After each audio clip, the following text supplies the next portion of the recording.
there's still much that we don't know. While we're fairly certain the variant is transmitted more quickly, there's no evidence to suggest it is more lethal or causes more severe illness. Equally, there's no evidence to suggest the vaccine will be any less effective against the new variant. Our experts will continue their work to improve our understanding as fast as we can. So we're learning about it as we go, but we already know enough, more than enough, to be sure that we must act now. So I met ministers on the COVID Operations Committee last night, and again first thing this morning. Cabinet met at lunchtime to agree the following actions. First, we will introduce new restrictions in the most affected areas, specifically those parts of London, the South East and the East of England, which are currently in Tier 3. These areas will enter a new Tier 4, which will be broadly equivalent to the national restrictions which were in place in England in November. That means residents in those areas must stay at home, apart from limited exemptions set out in law.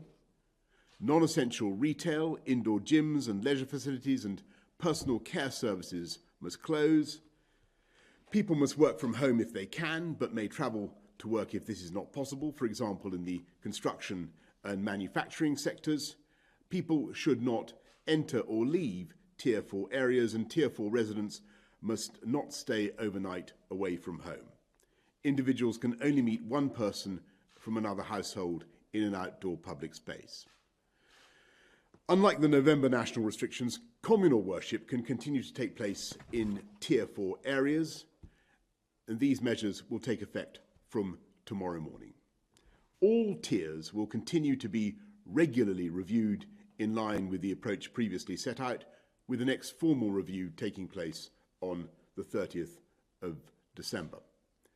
Second, we're issuing new advice on travel. Although the new variant is concentrated in Tier 4 areas, it is nonetheless present at lower levels around the country. So we're asking everyone in all tiers to stay local. People should carefully consider whether they need to travel abroad, and they should follow the rules in their tier. Those in Tier 4 areas will not be permitted to travel abroad, apart from limited exceptions such as for work purposes.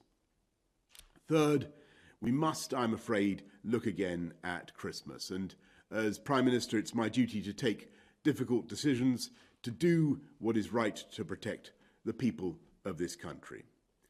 Given the early evidence we have on this new variant of the virus, the potential risk it poses, it is with a very heavy heart, I must tell you, we cannot continue with Christmas as planned.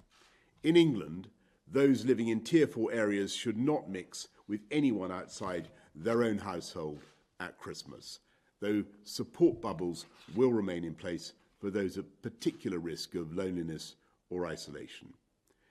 Across the rest of the country, the Christmas rules allowing up to 3 households to meet will now be limited to Christmas Day only, rather than the 5 days as previously set out. As before, there will be no relaxation on the 31st of January, so people must not break the rules at New Year. They must not break the rules at New Year. It's very, very important to emphasise that. I know how much emotion people invest in this time of year and how important it is, for instance, for grandparents to see their grandchildren, for families to be together. So I know how disappointing this will be. But we have said throughout this pandemic that we must and we will be guided by the science. When the science changes, we must change our response. And when the virus changes its method of attack, we must change our method of defence. And as your Prime Minister, I sincerely believe there is no alternative open to me. Without action, the evidence suggests that infections would soar, hospitals would become overwhelmed, and many thousands more would lose their lives. And I want to stress that we are not alone in this fight or in taking these types of decisions. Many of our European friends and neighbours are being forced to take similar action. We're working closely with the devolved administrations to protect people in every part of the UK. And of course, there is now real hope that we will soon be rid of this virus. And that prospect is growing with every day that passes and every vaccine dose that is administered. As you know, the UK was the first country in the Western world to start using a clinically approved vaccine. And so please, if the NHS contacts you, then get your vaccine and join the 350,000 people across the UK who have already had their first dose. Yes, Christmas this year will be different, very different, but we must be realistic. We're sacrificing the chance to see our loved ones this Christmas so we have a better chance of protecting their lives so that we can see them at future Christmases. And as sure as night follows day, we'll beat back this